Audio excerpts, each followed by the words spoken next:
Ang mga pagsubok at hamon ay bahagi ng ating buhay bilang mga mananampalataya. Sinasabi ng Biblia sa aklat ng Ecclesiastes, Kabanata 3, na may panahon para sa lahat. May panahon na ika'y nagagalak at mayroon ang lahat, at may panahon din na dumaan ka sa samut-saring pagsubok at hamon. Ang pagdaan sa mga mapanghamong sandali ay hindi nangangahulugan na wala ka ng pag-asa, at tiyak na hindi ito nangangahulugan na pinabayaan ka ng Diyos. Marami tayong mananampalataya na tumalikod sa pananampalataya sa harap ng mga pagsubok. Iyan ang gusto ni Satanas. Natutuwa siyang makitang sinusumpa mo ang Diyos kapag dumating ang mga hamon. Ngunit tandaan na ang medalya ay iginagawad sa mga kayang magtiis. Kaya, paano mo pinanghahawakan ang iyong pananampalataya sa pamamagitan ng mga pagsubok? Manatili sa akin habang nalaman natin. Bago kami magpatuloy, hinihikayat ka naming mag-subscribe sa channel na ito at i-click ang notification bell para makatanggap ng higit pang mga nakaka-inspire na mensahe. Mahal ka ng Diyos ng walang pasubali, at nang likhain ka niya, nilikha ka niya upang tamasahin ang lahat ng inilalaan niya para sa iyo. Huwag kang maniwala na ang Diyos ay nalulugod sa iyong mga pagdurusa. Siya ay hindi isang masamang Diyos, ayaw niyang umiiyak ka. Gayunpaman, pinatitiis ka niya sa mga pagsubok na ito para maging mas mabuti at mas malakas. Mayroong ilang mga dakilang posisyon at pagpapala na hindi mo makakamit kung hindi ka pinalampas ng Diyos sa mga pagsubok na ito.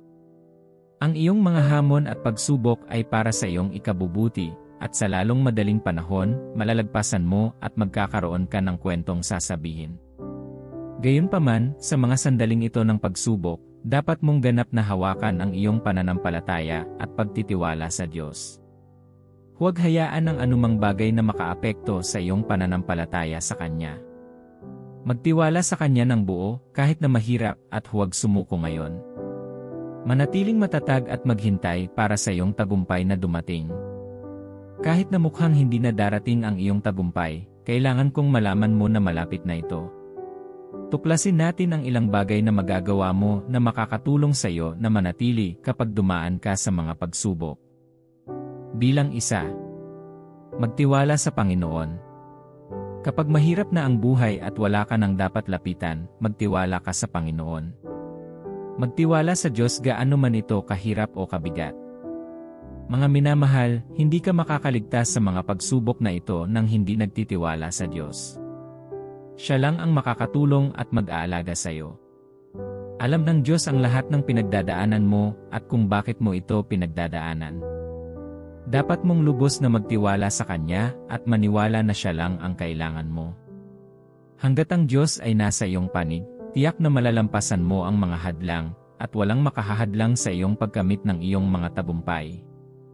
Magsimula ngayon na alam mong kasama mo ang Diyos, lalo na sa kasalukuyang yugto ng iyong buhay. Hindi siya ang Diyos na nananatili lamang kapag maayos ang takbo ng mga bagay, nananatili siya kahit walang maayos. Mabuti, maaaring iniwan at pinabayaan ka ng lahat, ngunit hindi ka iiwan o pababayaan ng Diyos. Siya ay palaging makakasama mo, kaya magtiwala sa Kanyang salita at mga dakilang pangako. Maraming beses, nangyayari ang mga bagay na hindi mo maintindihan, pero okay lang. Hindi inaasahan ng Diyos na malalaman mo ang lahat.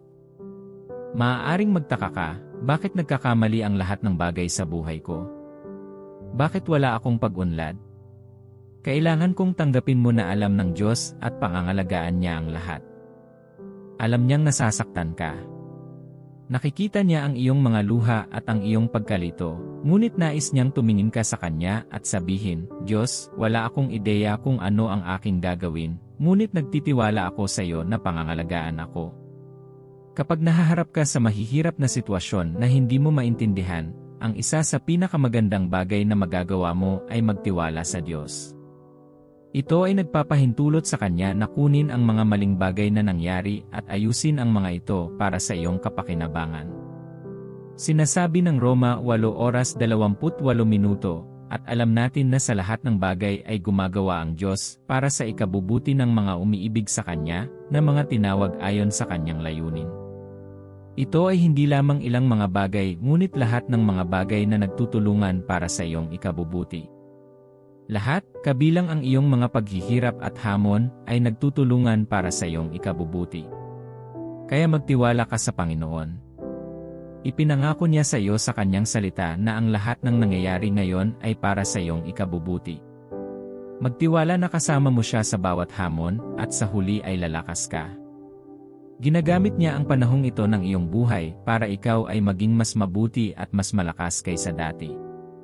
Ang isa pang dahilan kung bakit dapat kang magtiwala sa Diyos sa panahong ito ay dahil siya ay isang makapangyarihang Diyos. Siya ang may kontrol sa lahat ng nangyayari sa buhay mo. Noong dumaranas si Job ng malalaking hamon, alam ng Diyos. Alam niya ang lahat ng nangyayari kay Job. Itigil ang pagtatanong sa Diyos kung hindi niya nakikita ang iyong mga pasakit at sakit. Nakikita niya at alam niya ang lahat. Sinasabi ng Job 42, 1:2. Pagkatapos ay sumagot si Job sa Panginoon, alam kong kaya mong gawin ang lahat ng bagay, walang plano mo ang mapipigilan. Tingnan ang tugon ni Job sa panahon ng kanyang mga pagsubok. Nawala sa kanya ang lahat, ang kanyang mga anak, ang kanyang mga ari-arian, ang kanyang kalusugan, at ang kanyang kapayapaan, ngunit nagtiwala siya sa Diyos. Anong mga bagay ang nawala sa iyo na nagpaparamdam sa iyo na ang Diyos ay hindi kailanman darating para sa iyo? Tandaan na si Job ay dumanas ng katulad na pagkawala, ngunit nagtiwala sa Diyos hanggang sa wakas. Mahal ka ng Diyos at may magagandang plano siya para sa iyo. Walang makakapigil sa mga planong iyon sa iyong buhay, kahit na ang iyong mga hamon. Kaya, hindi mo kailangang magpanik. Makipag-usat sa Diyos tungkol sa iyong nararamdaman. Ipaalam sa Kanya na ikaw ay natatakot at nababagabag sa iyong kasalukuyang mga kalagayan. Makipag-usat sa Diyos tungkol sa iyong mga pakikibaka at bawat hamon. Minsan nagsisimula kang magduda sa Diyos at sa Kanyang mga kakayahan. Maaari mong palaging sabihin sa Kanya ang tungkol dito. Ay voice ito para mabilis mong mapigilan ang kawalan ng paniniwala sa paglaki sa iyong puso. Okay lang na mag-voice out kapag nakaka-overwhelming. Hindi na kailangang magtago sa harap ng Diyos. Sabihin sa Kanya ang lahat. Si Jesus mismo ay nakaramdam ng labis na pagkabalisa sa kung ano ang nasa harapan niya at dumiretso siya sa Kanyang Ama. Tingnan kung ano ang Kanyang sinabi, ang aking kaluluwa ay napuno ng kalungkutan hanggang sa kamatayan, sabi niya sa kanila. Manatili ka rito at magbantay. Aba, Ama, sabi niya, lahat ay posible para sa iyo. Kunin mo ang sarong ito sa akin. Ngunit hindi ang ibig ko, kundi ang ibig mo. Bagamat siya ay nalulula, dinala niya ang kanyang mga takot sa harap ng Diyos at kinilala na gagawin ng Diyos ang pinakamabuti sa sitwasyong iyon. Hayaan ang ugali na ito ay maging sa iyo rin. Huwag hayaan na ang problemang iyon ay makagambala sa iyo mula sa Diyos. Sa halip, hayaan mong mas mapalapit ka sa Kanya. Kapag nagtiwala ka sa Diyos, pupunta ka sa Kanya at sa Kanyang salita kapag mahirap ang buhay. Kikilos ka rin ng masunurin sa pamamagitan ng paggawa ng sinasabi ng Diyos sa Kanyang salita, at magtitiwala na sa huli ay aalagaan niya ang iba pa. Ito ay kapag kailangan mong hawakan ng matatag ang salita ng Diyos. Pakinggan kung ano ang sasabihin sa iyo ng Diyos sa Kanyang salita. Panghawakan mo ang mga pangako ng Diyos para sa iyong buhay na nakasaad sa Kanyang salita. Ito ang panahon upang manatili ng mas matagal sa pag-aaral ng Biblia at maglaan ng mas maraming oras sa pag-aaral ng salita. Gumugol ng kalidad ng oras sa pagmumuni-muni sa salita ng Diyos at hindi sa iyong mga problema. Kung ano ang iyong iniisip ay magiging iyong katotohanan. Kaya, sa halip na pag-isipan ang iyong mga pagsubok, pag-isipan ang mga kakayahan at mga pangako ng Diyos. Kapag nagtitiwala ka sa Diyos, hindi ka naghahanap ng seguridad sa ibang bagay. Umaasa ka sa Diyos na hawakan ka ng ligtas sa mahihirap na kalagayan. Hindi mo ito gagawin ng perpekto, ngunit ang Diyos ay mabait at matyaga sa iyo, habang natututo kang magtiwala sa Kanya. Hindi na kailangang magtiwala sa mga tao para sa iyong solusyon kapag nandyan ang Diyos para tulungan ka. Umasa sa Kanya ng lubos. Ang iyong Biblia ay dapat na maging iyong kasama sa mga pagsubok na ito. Alam ng Diyos na kailangan mong puntahan kapag hindi ka sigurado, ang lugar na yon ay Kanyang salita. Ito ay hindi nagbabago at ganap na mapagkakatiwalaan. Maaari mong pagnilayan ang mga taong dumanas din ng mga pagsubok at kung paano dumaan ang Diyos para sa kanila. Nagtitiwala ka ba sa Diyos para sa bunga ng sinapupunan? Alam mo ba na inakala ng mga babaeng tulad ni Sarah, Hannah, at Elizabeth na hindi na sila manganganak muli? Sa isang punto, mukhang imposible, ngunit hindi sila binigo ng Diyos. Lumapit siya sa kanila at sinagot ang kanilang mga panalangin. Magtiwala ka sa anumang sinasabi sa iyo ng Biblia at patatagin mo ang iyong pananampalataya diyan. Huwag maniwala sa anumang bagay na hindi naayon sa salita ng Diyos. Huwag hayaan ang mga opinyon ng lipunan at iba pang panlabas na boses na makagambala sa mga pangako at katiyakan na ibinigay sa iyo ng Diyos. Kailangan mo ba ng matibay na pundasyon ng banal na kasulatan upang panindigan, lalo na kapag hindi ka sigurado? Ang Biblia ay hindi nagkukulang, hindi nagbabagong salita ng Diyos. Maaari kang kumapit sa katotohanan nito kapag ang buhay ay naghagis sa iyo ng isang curveball. Kung hindi ka magtitiwala sa Diyos at sa Kanyang salita ng buong puso mo sa panahong ito, mahihirapan kang makalusot at magtagumpay. Maaaring mahirap at mahirap, ngunit magtiwala sa Panginoon. Tiyak na darating Siya para sa iyo. Bilang 2, magalak. Makapangyarihan si Joy. Kapag masaya ka, nakikita mo ang magagandang posibilidad sa gitna ng iyong mahihirap na sitwasyon. Mga minamahal, habang dumaraan ka sa mga pagsubok, kailangan mong maging masaya. Maaaring mahirap gawin ito, ngunit dapat kang manatiling masaya.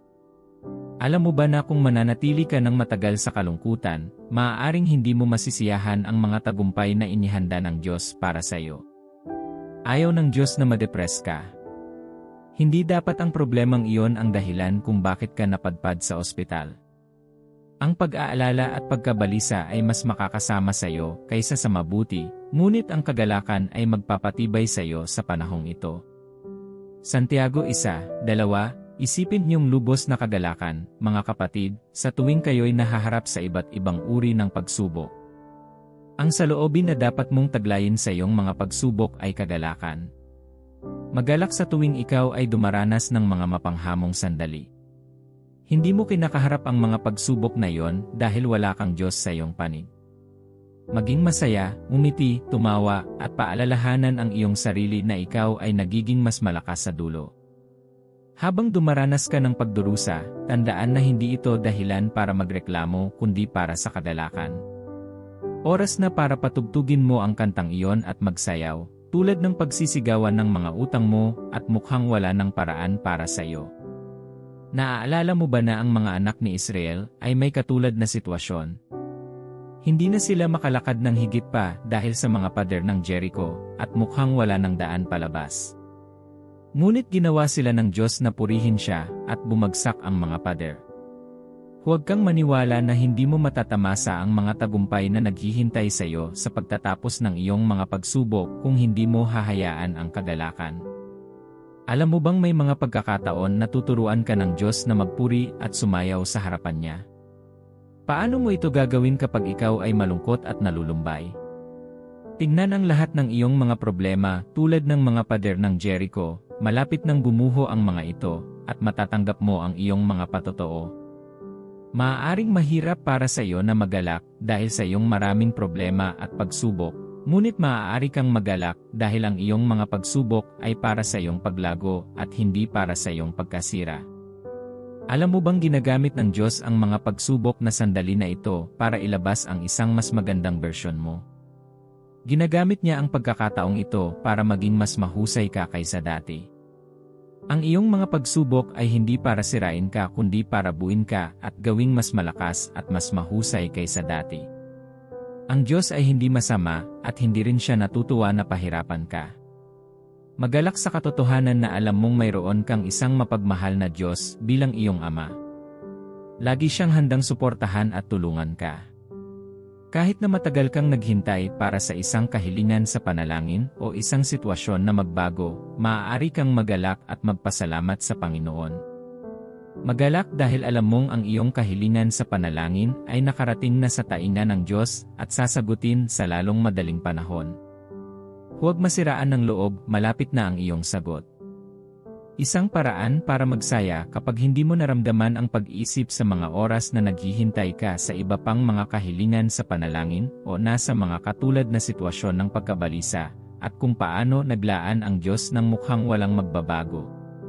Kapag naaalala mo kung ano ang nangyari at kung gaano ka nagpapasalamat sa Diyos, ang pakiramdam na ito ay dapat pumupuno sa iyo ng kagalakan at sasabihin sa iyo na magagawa ito ng Diyos ng paulit-ulit. Siya ay isang Diyos na nagmamahal at nagmamalasakit sa iyo. Natutuwa ang dyablo sa tuwing nakikita kang malungkot at nalulumbay. Ang pinakadakilang hangarin niya ay manatili ka sa nalulumbay at malungkot na sitwasyong iyon para pahirapan ka niya at lalo kang malungkot. Gayunpaman, kailangan mong ihinto ang kanyang mga plano sa pamamagitan ng pagsasaya. Maging masaya at tumawa, ang iyong pagdurusa ay pansamantala. Sa lalong madaling panahon, magkakaroon ka ng isang kwento upang sabihin. Gayunpaman, habang pinagdaraanan mo pa ito, magalak ka sa Panginoon. Magalak sa mga dakilang pangako ng Diyos para sa iyong buhay. Maging masaya at gumising sa bawat araw na binago at pinalakas. Bilang 3, matuto mula dito. Mahal, isa sa mga dahilan kung bakit mo pinagdadaanan ang pinagdadaanan mo ngayon ay para matuto ka. Hindi ka palalampasin ng Diyos ng walang mensahe at aral. Sa panahong ito, alamin at pakinggan ang lahat ng sinasabi ng Diyos sa iyo. Ang sabi ng Biblia tungkol kay Jesus sa Hebrews 5:8, bagaman siya ay anak, natuto siya ng pagsunod sa kanyang mga dinanas. Si Jesus, ang ating Panginoon at tagapagligtas, ay nagtiis ng mga pagsubok habang nasa lupa, at natuto siya ng pagsunod mula sa kanyang mga pagdurusa. Anong mensahe ang sinusubukang iparating ng Diyos sa iyo? Maliban kung naririnig mo siya at natutunan kung ano ang kanyang sasabihin, maaaring hindi mo makamit ang iyong tagumpay. Maaaring gamitin ng Diyos ang iyong mga hamon upang alisin ang pagmamataas sa iyong buhay. Napapansin mo ba na, kapag hinamon, maaari kang magdasal ng higit at higit na umasa sa Diyos? Mayroong ilang mga bagay sa iyong buhay na kailangang alisin ng Diyos ngayon upang hindi ito maging problema para sa iyo sa hinaharap, at ginagamit ng Diyos ang iyong mga pagsubok upang maalis ang mga ito ngayon. Minsan, dadalhin ka ng Diyos sa mga hamon para tanggalin ang mga taong hahadlang sa iyo mamaya sa buhay. Inilabas ng Diyos si Jose sa bahay ng kanyang ama upang maisulong niya siya at gawin siyang isang dakilang tao sa Ehipto. Maaaring hindi mo maintindihan kung bakit pinagdadaanan mo ang lahat ngayon, ngunit gusto kong magtiwala ka ng buo sa Diyos. Magtiwala sa Kanya sa iyong buhay at sa lahat ng bagay. Ginagamit ng Diyos ang sandali ng pagsubok na ito para itulak ka sa mas malalim na pagpapalagayang loob. Nais niyang bumalik ka sa Kanya at gumugol ng mas maraming oras sa Kanya. Kailan ka huling gumugol ng kalidad ng oras sa Diyos? Dahil ba naging abala ka? Ngayong ikaw ay walang trabaho, ano ang pumipigil sa iyo? Hindi ka gustuhan ng Diyos na manatiling walang trabaho, Siya ay naghahanda ng isang mas mahusay para sa iyo. Gayunpaman, nakikita mo ba kung bakit kailangan mong unahin ang Diyos sa iyong buhay? Nang maligaw ang alibughang anak, hindi niya alam na kailangan niya ang kanyang ama hanggang sa mawala sa kanya ang lahat, at doon niya napagtanto na kailangan na niyang umuwi. Sa mga pagsubok na ito, ano ang natutunan mo? Nakikita mo ba ang pangangailangan na tumakbo pabalik sa Diyos? Kung ngayon na ang panahon para makipagkasundo sa iyong ama. Sabihin, Ama, ngayon napagtanto ko na napakalayo ko na. Panginoon, ako ay bumalik at handa akong manatili sa iyo magpakailanman. Nagawa mo na ba yun? Binabati kita at maligayang pagbabalik. Habang nagawa mo yon, panoorin kung paano ka magsisimulang magtamasa ng isang mahusay na kaugnayan sa Diyos. Kapag ang Diyos ay tumigil sa pagiging priority sa iyong buhay, mahirap para sa iyo na sumulong. Kailangan mo ang Diyos sa bawat panahon ng iyong buhay. Ang mahihirap na panahon ay maaari ring muling hubugin ka. Sinabi ni Apostol Pablo, Hindi lamang gayon, kundi tayo rin ay nagagalak sa ating mga pagdurusa, dahil alam natin na ang pagdurusa ay nagbubunga ng pagtitiyaga, tiyaga, pagkatao, at pagkatao, pag-asa. Ang iyong mga hamon at pagdurusa ay nariyan para magtrabaho sa iyo at maglabas ng mga dakilang bertud mula sa iyo. Hayaan ng Diyos na gumawa sa iyo sa panahong ito. Maging at alamin ang lahat ng kanyang sasabihin sa iyo. Gusto mong maging isang taong may katangian, puno ng pag-asa, malakas, at matatag. Hayaang magtrabaho ang Diyos sa iyo. Minsan, gagawin ka ng Diyos na mas mabuting tao sa pamamagitan ng mga bagay na ipaparanas niya sa iyo. Kaya kung kailangan mong dumaan sa mga hamon, papalampasin ka niya para maging mas mahusay ka. Gayunpaman, dapat kang magkaroon ng kamalayan at malaman ang pinagmulan ng iyong mga hamon at pagsubok. Dapat mong malaman kung ang iyong pinagdadaanan ngayon ay mula sa Diyos. Marahil nawalan ka ng trabaho dahil sa pandemya o ang iyong malalang sakit ay sumiklab dahil sa stress. Maaari kang dumaranas ng pisikal na pagkapagod pagkatapos mong maiuwi ang iyong mga anak at ang lahat ng ito ay maaaring hindi mula sa Diyos. Kailangan mo ring malaman kung ang iyong mga hamon ay bunga ng iyong mga aksyon o kasalanan upang hindi mo mapagkamalang mga sandali ng pagsubok ang mga parusa. Nasa loob mo ang banal na espiritu upang tulungan kang malaman kung ang iyong pinagdadaanan ay mula sa Diyos. Hilingin sa banal na espiritu na buksan ang iyong mga mata upang makita ang mga aral na inilaan ng Diyos para sa iyo sa iyong mga pagsubok na sandali. Bilang 4, manalangin. Kapag ito ay nagiging labis, umiyak sa Diyos. Tumawag sa Kanya kapag ikaw ay pagod na upang magpatuloy. Magdasal ng higit pa sa panahong ito ng iyong buhay. Ito ang oras kung kailan kailangan mong gumugol ng mas maraming oras sa mga panalangin, gumugol ng mas maraming oras sa Diyos, at makipag-usap sa Kanya ng higit pa na kailangan mong manalangin.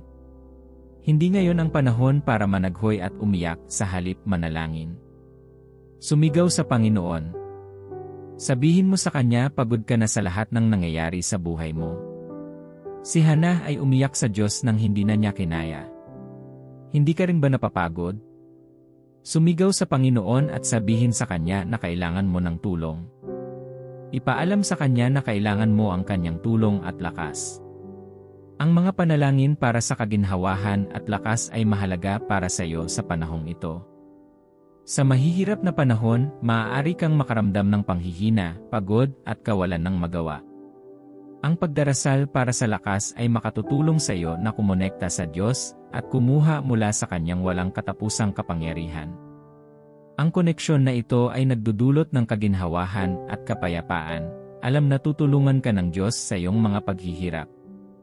Huwag maging tamad, lumuhod ka at manalangin. Huwag mong hintayin na wala ka ng pag-asa. Gumugol ng oras sa Diyos sa mga panalangin. Ang pagpapatuloy ng iyong paglalakbay kasama siya ay nagiging madali kapag inaaliw at pinalakas ka ng Diyos. Kapag nananalangin ka, sasagutin ka ng Diyos, at bibigyan ka niya ng kinakailangang lakas at ginhawa kung saan mo ito higit na kailangan. Ano man ang iyong pinagdadaanan, huwag mong hayaang itaboy ka nito sa presensya ng Diyos. Sa halip, ito ay dapat na maglalapit sa iyo sa Diyos at maging mas malapit ka sa Kanya araw-araw. Kapag nananalangin ka, ipinapahayag mo rin ang iyong pananampalataya sa kakayahan ng Diyos na gawin ang lahat at pangalagaan ka. Ang gawang ito ng pananampalataya ay bubuo ng iyong kaugnayan sa Kanya at magpapatibay sa iyong pagtitiwala. Habang nagdarasal ka, mas umaasa ka sa Kanya. Kapag ibinuhos mo ang iyong mga alalahanin at alalahanin sa Diyos sa mga panalangin, nagiging madali para sa iyo na magtiwala sa Kanya. Ang pagsasabi sa Diyos ng iyong mga problema ay ginagawang madali para sa iyo na labanan ang anumang uri ng kawalan ng pananampalataya na maaaring dumating sa iyong puso. Habang nagdarasal ka, inililipat mo ang iyong pagtuon mula sa iyong mga problema patungo sa kakayahan ng Diyos na lutasin ang mga ito. Halimbawa, kapag sinabi mo sa Diyos ang iyong mga problema, sasabihin mo sa Kanya na higit siya sa mga problema at lahat ng bagay. Ang pagbabagong ito sa pananaw ay nagbibigay sa iyo ng pag-asa at lakas ng loob na harapin ang anumang darating sa iyo. Nakikita mo ba kung bakit hindi mo dapat masyadong pag-isipan ang iyong mga problema? Kapag gumugol ka ng kalidad ng oras sa pagsasabi sa Diyos tungkol sa iyong mga problema, nagiging madali para sa iyo na malampasan ang mga ito. Hindi banggitin, ang mga panalangin ay tutulong sa iyo na maging matatag.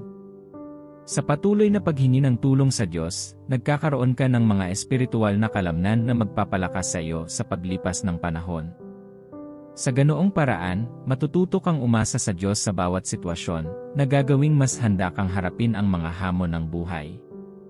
Ang regular na pagsasanay na ito ay nagpapalakas ng iyong kumpiyansa, at nagpapalago ng iyong pananampalataya, na ginagawa kang mas malakas na disipulo ni Kristo.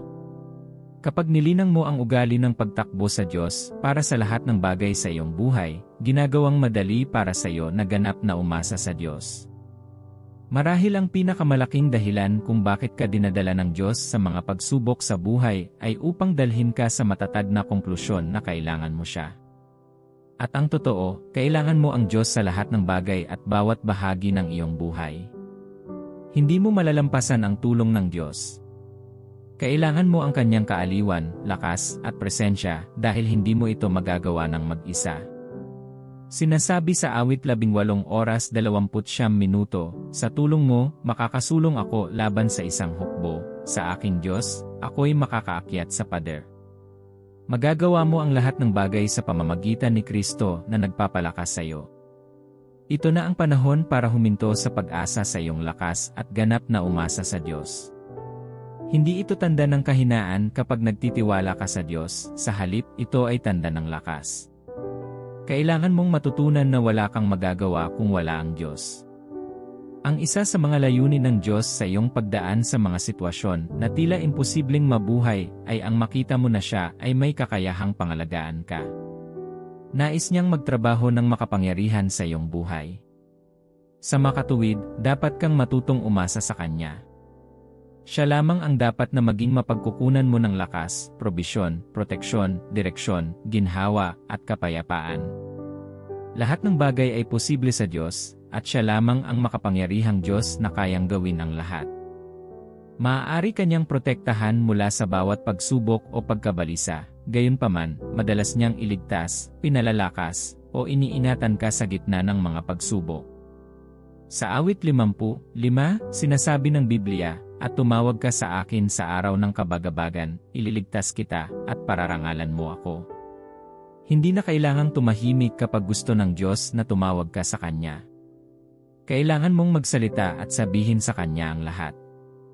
Ibinigay niya sa iyo ang Kanyang salita na ililigtas ka niya. Ang layunin ng Diyos sa pamamagitan ng iyong pagsubok ay palakasin ang iyong pagtitiwala sa Kanya. Dapat kang magtiwala sa Kanya na gagawa sa mga paraan at takdang panahon na magbubunga ng pinakamabuti sa iyong buhay at kaluwalhasyan para sa Kanyang pangalan. Habang tinatawag mo ang Panginoon sa iyong kagipitan, ililigtas ka niya. Minamahal, sana nakita mo na hindi sapat ang iyong mga pagsubok para talikuran mo ang Diyos. Manatili sa iyong mga hamon at huwag sumuko. Maging handa na maging mas malakas at mas mahusay. Lumapit sa Diyos at hintayin ang iyong tagumpay hanggang sa wakas. Ang Diyos ay nagmamalasakit sa iyo at Siya ay kasama mo. Nangako siyang makakasama ka sa apoy, tinitiyak na hindi ka masusunog. Nangako rin siya na makakasama ka kapag dumaan ka sa tubig at hindi ka nito matabunan. Kaya, tingnan ang iyong tagumpay sa unahan. Tingnan ang kagalakan sa unahan. Tingnan ang mabuting balita sa hinaharap at makakarating ka doon. Samahan mo ako sa pagdarasal ngayon. Buksan mo ang iyong puso sa Diyos upang makatanggap ng lakas upang malampasan ang bawat hamon. Ama, nagpapasalamat ako sa iyong pagmamahal at pag-aalaga sa akin. Pinahahalagahan kita dahil hindi mo ako iniiwan o pinababayaan. Lagi mo akong kasama. Salamat sa hindi mo pagsuko sa akin. Mahal na Diyos, sa gitna ng mga pagsubok at hamon na aking kinakaharap, lumalapit ako sa iyo na naghahanap ng lakas at tapang. Pakiramdam ko ay nanghihina at nalulula ako, ngunit alam ko na sa tulong mo, kaya kong magtiis at madaig. Sinabi mo sa akin na tumawag sa iyo sa iyong salita, at sasagutin mo ako at magpapakita sa akin ng mga dakila at makapangyarihang bagay. Ngayon, Panginoon, hinihingi ko ang iyong lakas upang makayanan ang lahat ng aking pinagdadaanan. Dalangin ko na bigyan mo ako ng lakas upang harapin ang bawat araw ng may katatagan at tiyaga. Kapag gusto ko ng sumuko, ipaalala sa akin ang iyong hindi natitinag na pag-ibig at ang mga pangako ng iyong katapatan. Sa sandaling iniisip ko na wala akong tutulong sa akin, Panginoon, tulungan mo akong magtiwala sa iyong plano at layunin, kahit na mahirap intindihin. Sa ngayon, wala akong matatawag na sarili ko. Wala akong pamilya at walang sumusuporta sa akin. Panginoon, hinihiling ko na ipaalala mo sa akin araw-araw ang iyong presensya. Huwag ko sanang kalimutan na kahit walang kasama, lagi kitang kasama. Nais kong umasa sa iyo ng buo at tamasahin ang iyong pagmamahal sa akin. Panginoon, bigyan mo ako ng karunungan upang makita ang mga aral sa aking mga pagsubok. Tulungan akong lumago ang pagkatao at pananampalataya sa pamamagitan ng mga karanasang ito. Dalangin ko na buksan mo ang aking mga mata upang maunawaan kung ano ang sinusubukan niyong sabihin sa akin at tulungan akong makita kung ano ang gusto ninyong itama ko sa aking buhay. Ama, handa akong sumuko sa iyong mga pagwawasto at buksan ang aking puso sa mga tamang bagay. Panginoon, hinihiling ko na palakasin mo ang aking pasya na harapin ang kahirapan ng may biyaya, pasensya, at espiritu ng katatagan. Mahirap man, ngunit Panginoon, alam kong makakaligtas ako sa panahong ito sa pamamagitan ng iyong lakas. Panginoon, nais kong bigyan mo ako ng pusong hindi madaling mataranta, ngunit matatag at nakaugat sa iyo. Sa mga sandali ng pag-aalinlangan o takot, punuin mo ako ng iyong kapayapaan na higit sa lahat ng pangunawa. Ipaalala sa akin na hindi ako nag-iisa, lagi kang nasa tabi ko. Palibutan mo ako ng iyong presensya at kaginhawahan na tinitiyak sa iyong patuloy na pangangalaga. Panginoon, buong kababaang loob kong hinihiling ang iyong patnubay upang makagawa ng matatalinong desisyon at mabatid ang landas sa hinaharap. Dalangin ko na tulungan mo akong malaman ang mga tamang desisyon na gagawin sa buhay at buksan ang aking pangunawa upang gawin ang mga tamang bagay. Bigyan mo ako ng kalinawan at pag-unawa upang ako ay makapag-navigate sa mga pagsubok ng may karunungan at lakas. Ipaalam sa akin ang mga aksyon at hakbang na dapat kong gawin sa bawat araw, at hinihiling ko na huwag mo akong iwan. Panginoon, kailangan kitang manatili sa akin sa lahat ng mga araw ng aking buhay.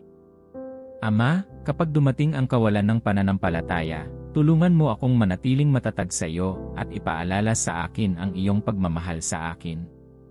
Sa pangalan ni Jesus, dalangin ko, Amen. Sigurado akong nakatanggap ka ng malalim na pananaw mula sa video na ito. Mag-subscribe para sa mas nakaka-inspire na content. Like, comment, at share sa iba. Pagpalain ka ng Diyos. See you sa susunod na video.